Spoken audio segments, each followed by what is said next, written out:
still learning about the latest offerings from Commerce RI. So we're delighted that Daniela and Ben are here. And is Brian here as well? Yep. Okay, and Brian's here as well. Yeah, thank you, Randy. Hey, and so we're going to rely on them to walk us through both the ESR and direct support components of this new category. And since Molly has studied this quite a bit, she may jump in with some pithy questions as we go through it. Feel free to use the chat function in Zoom. All of you are familiar with Zoom these days, to share with everyone any questions that you want. Molly's going to be monitoring that and will act as moderator during this discussion. So without further ado, thank you all. I'm going to turn it over to Molly because she just pointed at her head. And Molly will then move us into the discussion. Thanks, everyone. Go, Molly. Hey, friends. Nice to see you all this morning. Thanks for joining us. I do want to say that just because of the number of people on the call and like repetition of questions, if y'all were on the Restore RI grant Zoom call, was that 2 weeks ago now? Whenever that was ago, we'll work the same way. So put all your questions in the chat. You can send them to the whole group or you can send them just to me. And I'll sort of be collecting them and then feeding them to Daniela and Ben and Brian once they're done with their portion of the Talkin' At Ya with slides. But that's how we'll work it today. We are recording. I'm hoping to have this posted on the website by about 2 o'clock in the same way that I did the Restore RI webinar. So, and I think Todd's gonna try and email the recording to all y'all. So here we go. Daniela and Ben, thank you, and Brian, thank you so much for coming. And I'm just gonna turn it over to y'all. Perfect. I'm going to try to pull this back up and hope that it works again. Yep, but I picked the wrong one. So I'm gonna stop share and do it again. No, this worked before, Molly. I don't think it's my fault. No, it's definitely my fault. That's the one that was up on the screen before too. Oh, it was? It was for the tourism boards, not for, yeah. That's unhelpful. That's not what I was seeing. All right, I just deleted that. We don't need those people anymore. You're recording this. That was not the right thing to say. All right, are we good? Yeah, perfect. That looks right. This is correct. Okay, excellent. So we wanted to spend just a couple minutes going through, I know I'm going to step back before we step forward, just to name, as everyone knows, the governor had her press conference yesterday and there's some new guidance out for the state broadly. And so just wanted to spend a couple minutes just regrounding on that new guidance because it's hot off the presses less than 24 hours ago, and spend the bulk of their time though talking about the HArT program, as Molly and Randy have articulated, and what you all signed up for, and give most of our time and space today for question and answer. So I do this because I find when I do presentation mode while I'm sharing screen, I miss things on Zoom. So forgive me for the non-presentation mode here, but it makes it a little easier for me to follow the chat and things on Zoom. So just to really quickly ground with the PSA, as I've noted, we have some new guidance issued. Everything will be up on the Reopening RI website, but just remember that we do have a stay-at-home advisory in place now with early closures for businesses at 10 p.m. And that we're limiting our numbers for both large venues of assembly and catered events, but also for individual group gatherings, and asking particularly that for organizations and businesses that we limit travel as much as possible, move to remote work if you haven't already done so. And then obviously the last piece is just, keep being really diligent about wearing masks, the 3 Ws, wear your mask, wash your hands, and why am I forgetting the W that's attached to the social distance, but the 3 Ws. Watch your distance. Thank you. I'm like, why I is got you. thank you. And then before we dig into HArT, we also did just want to take a step back reminder, as Randy had noted, and thank you for that very nice shout out. The team has been doing a ton to try to support businesses and organizations across the board. It is a lot, which is good, but also sometimes a lot to digest. And so I'm glad that we can work with Riska to pull individual pieces out. The Restore RI program is one, but also this HArT program as another. But we also just wanted to take a minute to list a lot of, these are all of the opportunities generally available, some for nonprofits and not all, but generally speaking, these are all open and on our website and available for you all as you're thinking about what today and tomorrow and the next couple months look like. And so if there's anything here that strikes you that you don't know much about or you want to learn about, let us know offline and we can talk about it on a different webinar, or we'll connect you to the right folks on our team who can pull that thread with you. But we wanted to just kind of give like a laundry list here of the other options in case there's anything that you haven't seen, because when we do a lot, we can't always get the message out about everything as well as we want to. But all of that is to say, let's turn us to the main event of today, which is talking about the HArT program. So for hotels, arts, culture, and tourism. And if we had added culture into the list, it would have been the HArT, and it just wouldn't have rolled off the tongue quite as well. But so culture is definitely, cultural organizations definitely included in here. It is a three-pronged support approach. So there are 3 grant opportunities, but you'll see I grayed out one because that is specifically for the regional tourism boards, and I think less applicable to the conversation that we're having today. So the 2 programs that you're all probably most interested in, and I will apologize if there was a bit of confusion earlier this week. We had the neither application up when we promised to get it up, and then we got the ESR application up, but not the direct support application for a little bit. They are both live on our website now. They're both in fillable PDF format, and I know that there was some question on whether folks could get into that format. You should be able to access that through Adobe Reader. So it's the free Adobe format platform. I tested it on mine and it worked okay. But if you run into any snafus with the formatting of the fillable PDF, please let us know. But we have gone back in and scrubbed and made sure that that's workable from the Adobe Reader perspective. So we're hoping that that's okay. But let us know if you run into any issues. But both applications are online now, and we're going to take just a couple seconds and go through each of them in turn so that you kind of can see the difference between the two, noting that we didn't have, you just are seeing the direct support for the first time yesterday. So direct support grants, these are going to be up to $8.25 million total. Awards are up to $1 million each. And it's for hotels as well as arts and cultural institutions. In order to qualify for the direct support grants as an arts and cultural institution, you need to be within one of 4 sort of types of organizations. You need to either be a performing or visual arts organization, a performing arts venue, an arts education organization, or a museum. So of those 4 categories, to be eligible for the direct support grant, you also need to hit a couple additional milestones. One is that you have a $150,000 operating budget. The second is that you can demonstrate 50% revenue loss year over year.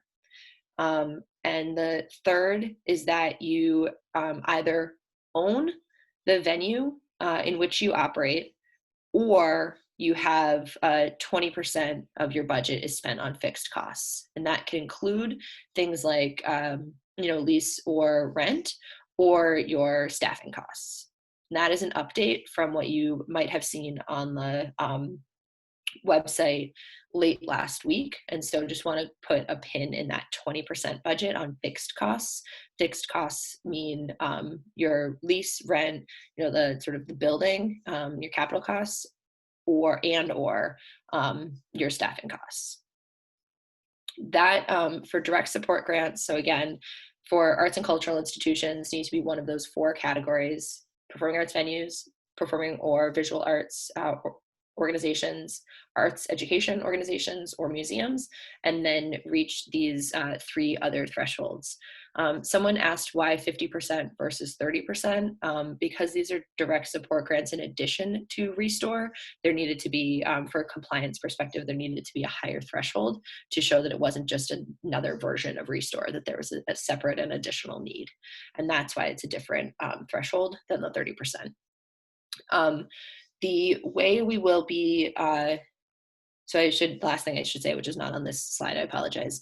The deadline for submission for the direct support grants is all pretty quick, but we're hoping the application is relatively streamlined, and Molly is fantastic and available to help, is due on Thursday, November 12th. So next Thursday, applications are due. And what we'll be doing in partnership with RISCA is looking at the full group of applicants and providing grants on a prorated basis based on a core set of criteria, but it's size and need and loss. And so those who qualify in the direct support grants will all be put into a pool with, the ability to divvy out sounds crass, funding based on those core criteria. But so the direct support grant, if you qualify, recommend you apply. It's again, relatively easy application, though there is documentation that you will need to provide to show loss as well as revenue. And that deadline is now moved. It was originally noted a little earlier if you had gotten information on that, but given our tardiness in getting the application up online, it is now set for November 12th on Thursday. I'm going to pause there just for a second, let everybody just internalize direct support grants for a second. We'll turn over to ESR, and then we'll do questions all at once. But I want to make sure that you sort of hear both, because I think some folks might be interested in both. So internalize direct support for just a second, and then we'll shift. All right, it was probably not enough time to totally internalize all of that information, but we're here for questions, and it is all on the website. For ESR grants, fun fact, or maybe, I don't know, this is like a peek behind the curtains. We don't love the ESR name.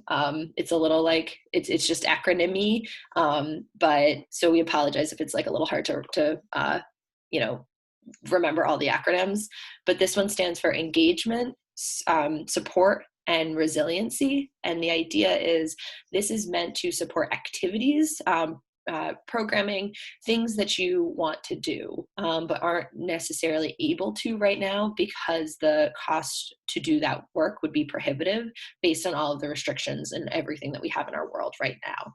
And I'd say we launched this program largely because when we asked folks, we talked to a number of, hopefully those on the call today, talked to Randy and team, and a number of organizations. And what we heard often was, I jokingly call it the Bill Belichick, we want to do our jobs.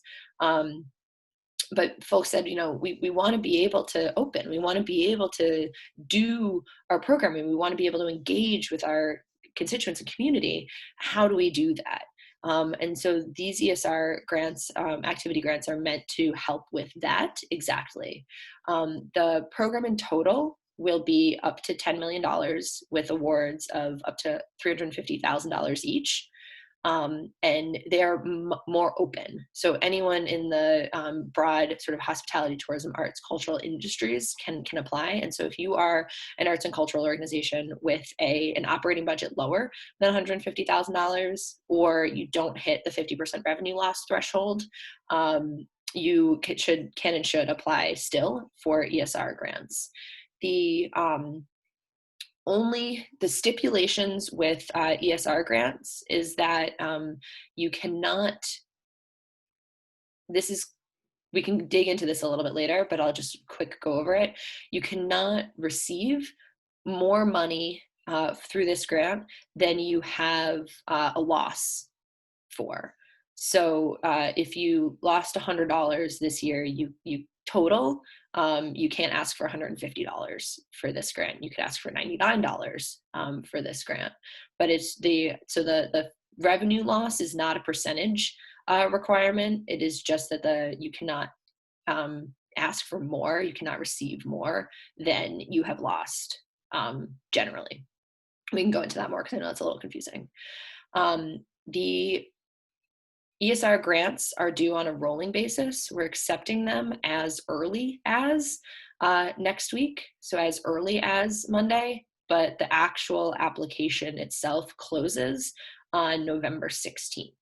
And so if you have an idea you've been percolating on for a while, get your grant application in early. We'll be reviewing on a rolling basis, but the application is not due officially until November 16th. The only other thing I'll note on this all in total is that organizations can only receive, if you apply for both ESR and direct support, you can only receive $1 million total. I don't know how many organizations that will be an issue for, but just wanted to say that if you do apply for both, you would be capped at $1 million. So it's not $1 million for up to $1 million for direct support, up to $1 million for ESR, and you can add those two. If you apply for both, you would be capped at $1 million. And then I wanted to, going back to ESR, and this was Randy, joked with the photo here earlier today. It was like, yeah, all of that sounds delicious. But wanted to just give a couple ideas, sample ESR types of activities, just because the program with the acronym that we have is not necessarily the most intrinsically straightforward. This is not saying that we recommend that these are ideas that someone needs to submit. This is not saying that these are ideas that will be funded above anything else. This is just sort of, as we've heard from folks, things that they might be interested in, and or been brainstorming of just sort of like, how do we illustrate what this looks like, a couple points. And so things like, if you wanted to work to bring a performing arts experience or performance online, and you had a number of costs associated with that, including the technology, the staffing, any sort of PPE and things that would need to be bought to clean the space out, that kind of thing could all be included in a online streaming program. Or if you are interested in doing some type of smaller group programming, your venue can hold 100 people, but because of COVID restrictions, you can only realistically bring, given space, 20 people into the venue, and that's cost prohibitive then for you to run any programming, because you just would never cover the expenses with 20 people's worth of ticket sales. So doing some sort of subsidized ticket costs to allow for that type of programming to happen with a smaller audience base. Or if an arts and cultural institution was interested in partnering with tourism, because we're talking HArT, the sort of collective with tourism and hotels as well, partnering with another organization to provide some type of staycation, safecation package. If you get a behind the scenes experience, or private gallery tour, along with a night's hotel stay. I'm making this up as I'm talking now, but some sort of programming that you would like to do in partnership with sort of a package deal. And so those were just a couple example ideas that we had for ESR activities. Again, not exhaustive, not mandatory at all, not necessarily, the things that we think are, definitely the funded ones or anything, just some ideas to give a little bit of clarity to what we're talking about when we talk about ESR. And I am just going to go ahead and delete this one because I forgot to get rid of it before. The beauty of operating with PowerPoint. But so that's where I think we are with direct support and ESR under HArT. And as we said, we wanted to make sure that we were giving adequate amount of time for questions. Today, and we look like we have a ton in the chat already, because with everyone being unique and our sector and space being really dynamic, we're sure we'll have a lot of different questions that will come up. So Molly, do you want me to run through chat or? So I can feed you questions if you want to unshare the screen so we can see your lovely face and your lovely blue walls. I'm very jealous of that paint color, but I'll start feeding you questions. And y'all can keep sending them to me as they come up to you. I have a big old document open on my second screen. So the first question is about eligibility. What forms of entities, nonprofit or for-profit, are eligible for this?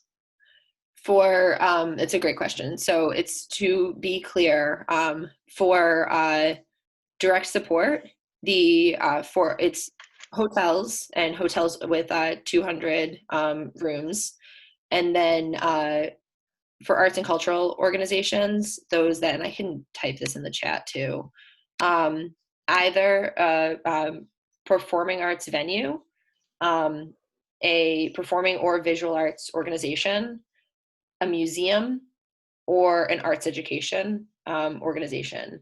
And I know when I say organization, that often means nonprofit, for-profit or nonprofit that fit in those 4 categories are eligible to apply. Great. Can you remind us about the grant deadlines? And then also, what time on Monday can people start submitting the ESR applications? People can start submitting ESR applications whenever they want. We're not going to look at them until Monday. So anytime folks want the, you know what I'm going to do also is add a slide to this deck with these answers, Molly, and then we can send the whole deck out. That would be great. But the deadlines are for direct support is November 12th. And then for ESR, it's a rolling deadline. But the final deadline is, or like a rolling review, and the final deadline is November 16th. So, and it's the ESR are going to be awarded based on meeting eligibility criteria on sort of a first come, first serve basis, right? So you would recommend folks get them in as close to Monday as possible?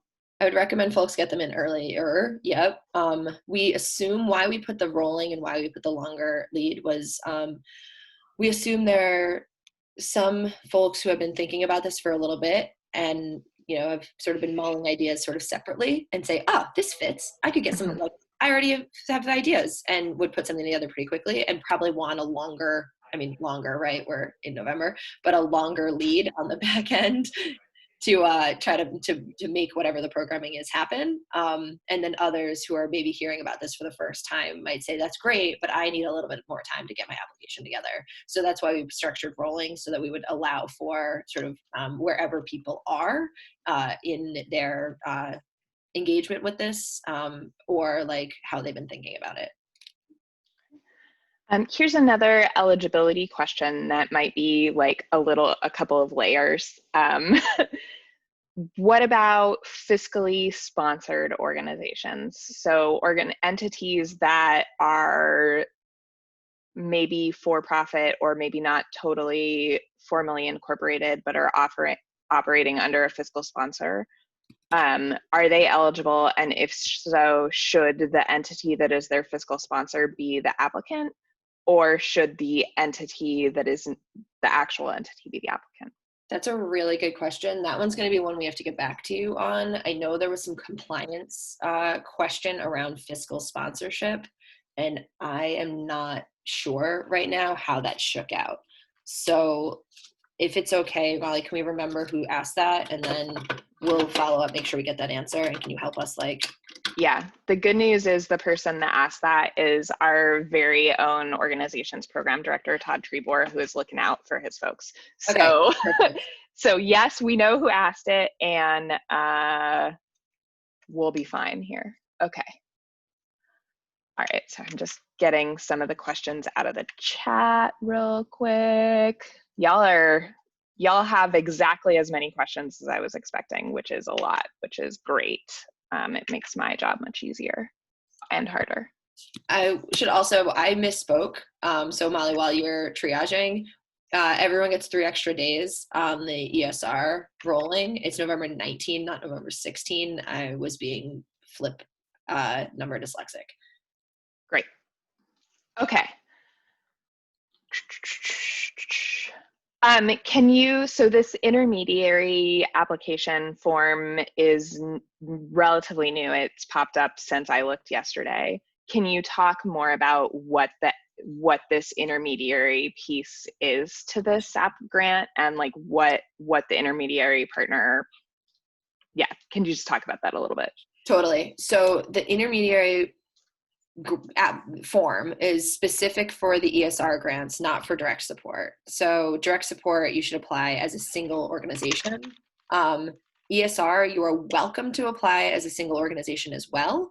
Or if you want to apply as a partnership, if you have a couple different groups that want to come together to do a single program or host a single, I don't know, I'm making this up, like a bunch of artists want to get together and do a holiday market sort of outdoors with you, I don't know. Okay. You would have one for the application. We would need one lead applicant. So one entity should take charge of filling out the ESR application. And then for all of the other entities, it sounds so like sterile, but for all the other entities that are applying, you would need to fill out that additional form. And that form, as you look at it, basically says like, who are you? And did you additionally have a loss? So it's similar to ESR where we just can't give more than you lost. You have to sort of say, I promise I am who I am, and I promise I additionally, as one of the applying partners, had a loss. And so that intermediary form is just the form for the other partners to add to share their information as well. So an example of something that would be applying as a partnership is, because I can see both of your faces, Waterfire and Wilbury Theater Group have been doing a lot of work together on outdoor performance. So something like that, they would apply for funding for that as a partnership, and one of the two would be a lead partner. Exactly. And so like, I don't know, because you said Waterfire first, right? So if Waterfire is the lead partner, Waterfire, you guys, I don't know if Peter's on or whoever, but yeah, he is. All right, so Peter, you would be on the hook to write to put together the ESR application itself, and then as the lead applicant, if that's how you guys want to play it, if you do this, and then the team from Wilbury Theater would fill out the intermediary, the form, the additional, and then that would get uploaded as an attachment with the official application. So you'll see on the ESR application in the attachment section, it says, in the intermediary form for all partners that you're listing.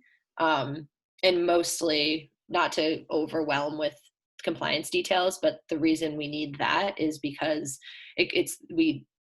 federal dollars need to go for this to those who have shown a loss, and so we need to just be able to document that all the partners have shown some loss above what we would be giving.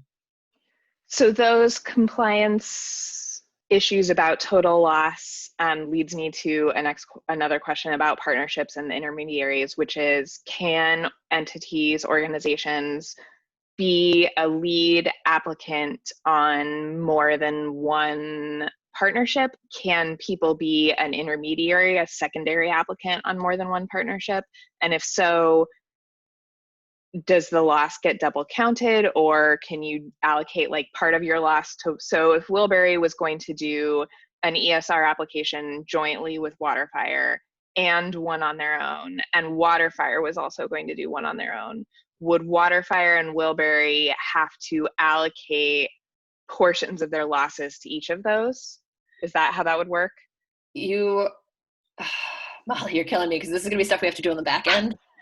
This is not like, this is our stuff. I also know, I also am using Waterfire and Wilbury, first of all, because Peter and Josh are next to each other on my screen, which is convenient, but also because I'm assuming that the two of you are already talking and thinking about that, because y'all have been applying for all the grants as a partnership.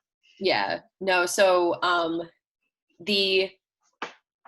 what we have now and is no single entity can get more than $350,000. So if somebody's applying for 3 grants for a total of $750,000, like that, we'll have to pull that back some way. So you can get a total $350K through ESR. The organization would not need to, in each application, factor a potential ESR grant as part of their revenue. That would get super confusing, and it wouldn't be clear that they would actually get the money. So if someone is interested in applying twice, they would need to provide the same revenue and loss information for each application. And then this is why I'm like, Molly, we will, on the back end, on our side, need to just make sure that we're not giving above either the 350K across the multiple applications or above the loss articulated. So that's on us, not on you. Great. And then Brian, sorry about that for saying that. Yeah, be ready.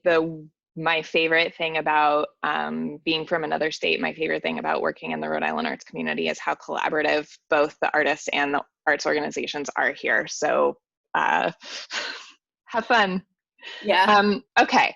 So what sort of things can the ESR be used for?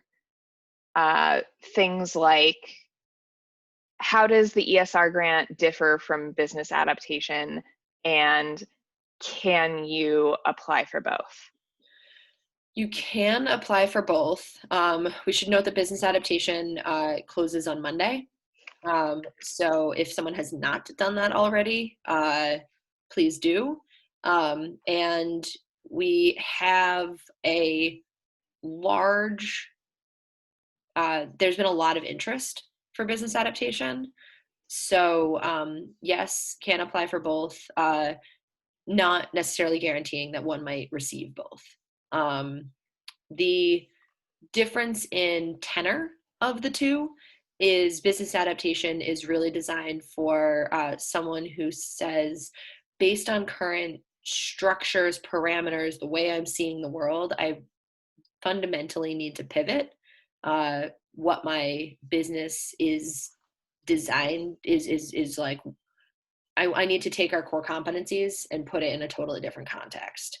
And for ESR is really about placemaking activities. How are we letting people do the things that they are best and well situated to do, given the constructs we're operating in right now?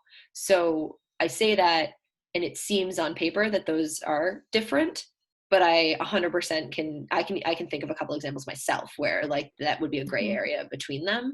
So yes, able to apply for both, though not guaranteeing that anyone would get both. But we are also meeting with the team internally today to talk through, for those who apply for both, if we're going to do any follow-up to say, you know, given the structures, given the parameters, you know, we actually think this is the best fit. Or so I would say if you are unclear, either reach out and we can have a conversation with you directly, or get both in, and then we'll have the conversation once we see, you know, both applications. But yeah.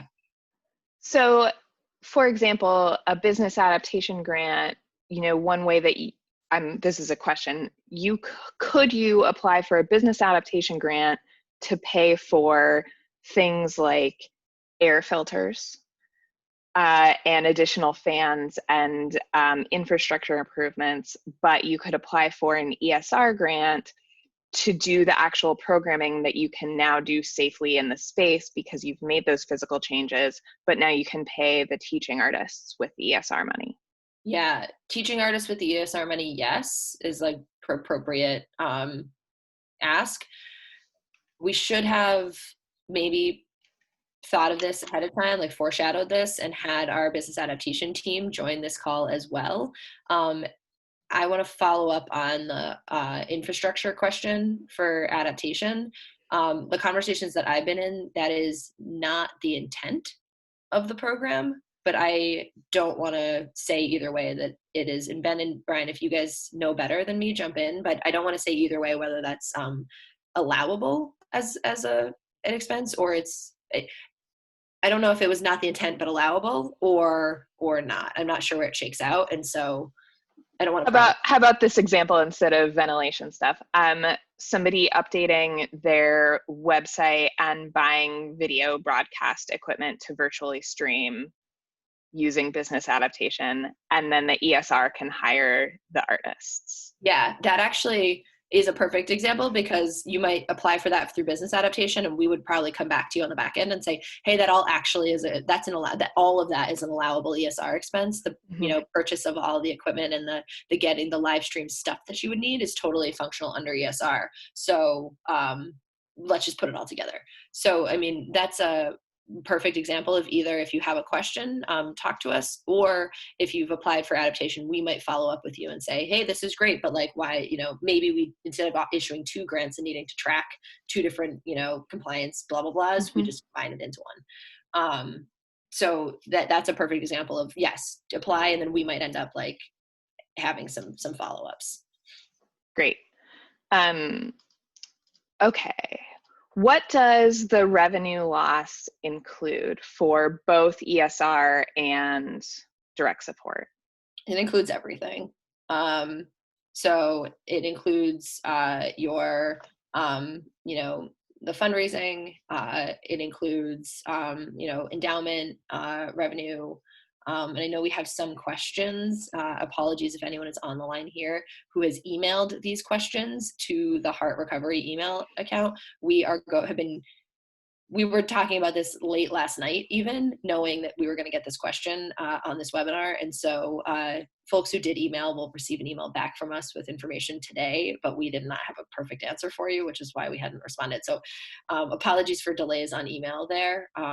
But it includes sort of all revenue. I will name that I'm not actually sure yet. So we're figuring whether, like, if you receive a multi-year grant, and depending on how you run your books for fundraising, some people the books will show the annual allotments. The fundraising would show the full amount coming in at a certain year. So depending on how you structure what you're sharing with us, things like that, in that nuance, I don't know yet, but we're pulling like that thread pretty far. And so I would say err on the side of more information. As I noted, the RISCA team is going to be working with us as and Molly's like, yay, working with us on selection. And so having more information for us is better. And then if there is something that we ultimately say is a non-countable revenue, that we can pull it, but it's better to make sure that we've got everything that you have. But as far as revenue loss, it includes like both contributed and earned revenue. Yes. And it also includes all emergency and relief grants and funding that y'all have already gotten. Can you talk a little bit about PPP in there? Because for a lot of folks, that's sort of still a loan, but maybe a grant. How does that play out in this? Fun fact, Ben just texted me and asked the same question. He's like, he was trying to probably get ahead of it. He's like, hey, when they ask this question, how are we going to answer? There's a lot of back and forth on PPP right now, but Restore would count. And the way the table works in the application, we're looking for total revenue, and then separately, we're asking for the federal and state funds that you've received in response to COVID-19. And then you'll also see another, this is probably where, like, this is the most tricky of the application, another line that is asking for for which of that revenue, which of that federal and state support is for COVID response. So like additional costs that you had to incur because of COVID. So like you wouldn't have bought plexiglass if we weren't in a pandemic. Like you wouldn't have bought PPE. You wouldn't. So like those costs would be netted out. But things that you received as just sort of as direct holdover, you know, Restore, where you could spend it on your general operating needs, would maintain. And so you'll see in the table the one space to name your revenue separate and apart from any COVID response funds that you've gotten, another line to explain the COVID funding that you've received, and then a line to explain what of that COVID funding was because you had to buy new stuff. You had to do new stuff that you wouldn't have had to do because if we weren't in a pandemic. So I've gotten in the last, minute or so, a couple of questions about the Humanities Council's COVID grants, RISCA's CARES Act COVID grants, and NEA's CARES Act COVID grants. Yes, all of those count. They would go in this section under COVID response. Perfect. So yeah. Yes, any money that has come in the time, including any COVID relief or emergency relief, still counts. So somebody else asked, what if you've applied for a Restore or an Adaptation grant but haven't yet received a determination? Do you go ahead and list that you applied for those on there, or no? Sorry, say that one more time. So if folks have already submitted Restore RI or business adaptation grants, but have not yet received any notification, how do they note that in the application? This is a great question. Could you put an asterisk next to, or like put it in parentheses, applied, not received, just so we know that you're in the hopper. But it would not, if you have not received the funds, it would not count as received funds yet. But it's good for us to know. Great. Can you clarify for the direct support grants, the 50% year-over-year loss, is that for the full calendar year, the full fiscal year, or just for second and third quarters combined? Sorry, yeah, good flag. I'm trying to go through chat too, which is why I asked for that second for your question again, because I read Peter's question just now. The as is in the application. So the direct support is as is on the application, year over year, Q2, Q3. The ESR is for, God, now I'm sorry. It is as is in the application. And I'm in my head now remembering this shift that we made, Molly, around annual operating budget. And that's what is, yes. So just so we shift so everyone is clear, the annual operating budget, we had most recent annual operating budget originally. And Riska made a good point that most folks' annual operating runs June 30 as the FY, and that would create a weird issue with COVID mid operating budget. And so the operating budget we're asking folks to submit is for the most recent pre-COVID year. So you don't have an operating budget that has been impacted by COVID as you're trying to show your actual like operating costs. Yeah, so for all y'all who had pretty terrible second, what in the calendar year is second quarter 2020, but for many of you is the fourth quarter of your fiscal year, they're going to set that aside and count the year before so that you're more likely to be able to show losses, right? Between the most recently completed fiscal year pre-COVID versus current, if that makes sense. It's a little confusing, but basically the goal was so that for y'all nonprofits with end fiscal year, it's the end of June, the revenue loss wouldn't be year over year with the base year including a quarter of revenue loss, right? So that you can show a bigger gap. But and if your operating was lower because of, if you were close to 150K operating, but your operating was lower this past FY because of COVID, then we wanted to make sure that your general operating budget, not one that was impacted by COVID. Can you talk about when all of the funds need to be expended by? Yeah, this is not us, but December 30th. And not December 31st, December 30th. This is the big looming shadow over all of us. The like Cinderella shoe that is like gonna beat us over the head. So this is federal compliance. Everything needs to be expended by December 30. And if you have, so that is to say, we've gotten this question: can programming continue after December 30? Yes, I think I've got it in an email, so I just figured it was good to share. Yes, but funds need to be expended by December 30. So if you want to maintain, a holiday light show or a market or a something through, the first, through 12th night or something, that is absolutely fine. It's just that the dollars that are through this grant would need to be spent before December 30. And how far back can they be applied to? So either direct or ESR, can they be applied to prior expenditures? And if so, how far back can they go?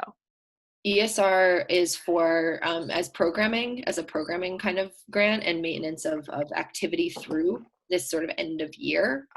Those dollars are for now, and costs incurred from now until like for the programming to be done. For direct support, I need to pull it up because that was a back and forth also with compliance, and I want to make sure I am not speaking out of turn with the language that we have, because we had to go back and forth a lot.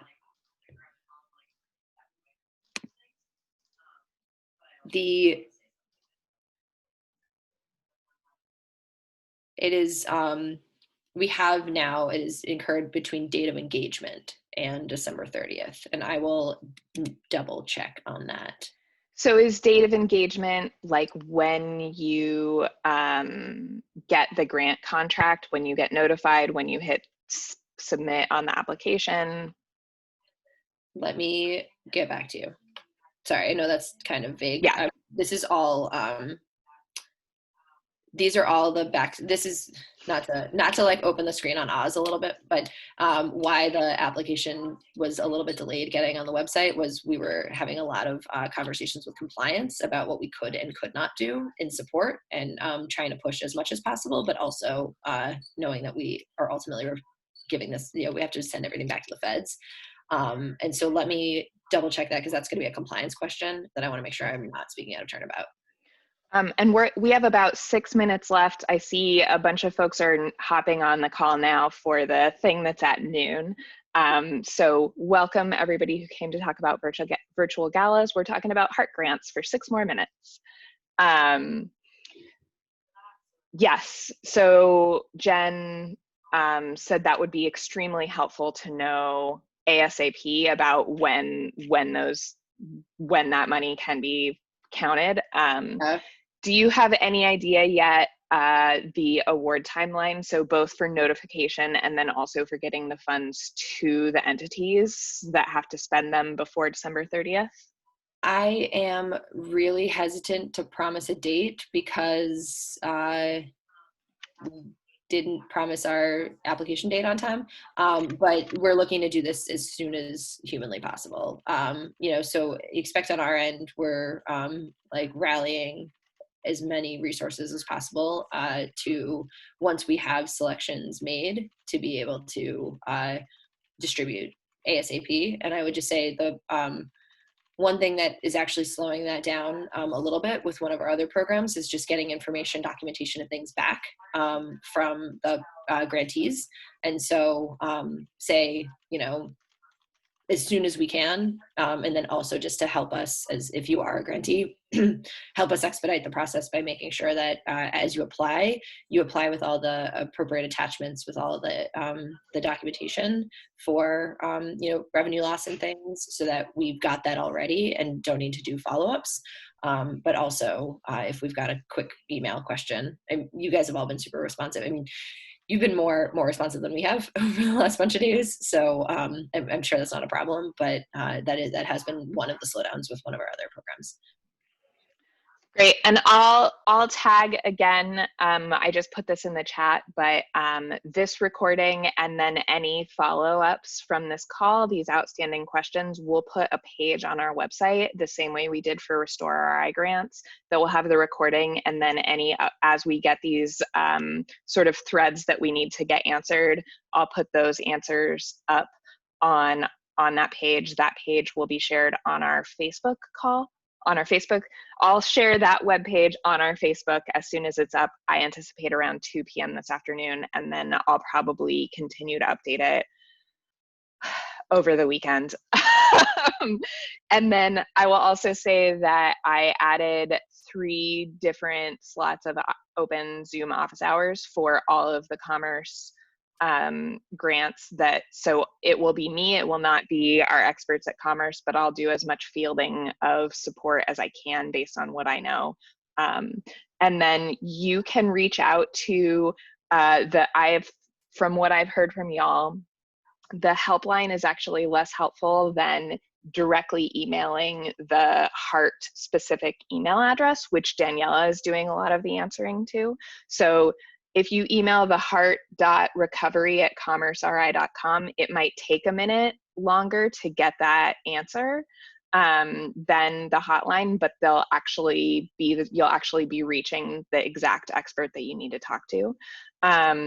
I would love it if y'all would copy me on those questions that you're sending, so that I have answers for the other folks that I'm helping, and just so I can see how things are progressing. I will say that I have like 15 questions that I didn't get to, so I'll send those to Daniela in a list, and we'll work on putting together a sort of FAQ as well as the updates that I'll put up on the website on that same webpage. I think that's perfect. I'm also going through the list, and the one that Audubon site asked a couple of times was deadline that the funds need to be spent by, and that was 11:49 p.m. or a.m. and I'm now not sure what time we actually said that out loud. So if it was anyway, funds need to be expended by December 30th, just in case that wasn't super clear, because I think you're right, that is important to know now, and just in case that didn't get through clear enough. Mm-hmm. And then I'm just going to ask this one more, because we have one more minute. If a business or nonprofit entity is currently closed, can they still apply for direct support grant if they are planning on reopening before the end of December? They need to commit. Yep, they need to commit to engaging in some type of programming. I would say hotels need to commit to being open. So for direct support, hotels need to be open and commit to being open. Arts and cultural institutions need to commit to some type of programming, whether that be virtual or in person. And in earlier versions, and I haven't looked today, I'm not sure if it's still there, there's this commitment to maintaining staff. Can you talk a little bit about what that means, what those dates are around that, and if what the penalty will be if folks have to lay people off unexpectedly? That's not in the application. Great. Yeah, Super. I'm still getting a lot of questions, so I just wanted to make y'all know the staffing piece is gone now. There you go. Okay. Okay. That is not in the application anymore. So if you somehow saw whatever version or is anything beforehand, that is not in the application right now. Super. I'm gonna hit stop on the recording, and we're gonna hand things over to Todd for the virtual galas organization support call. Thank you so much, Ben, Brian, and particularly Daniela. And for everybody else, we'll be getting info out to you as we can.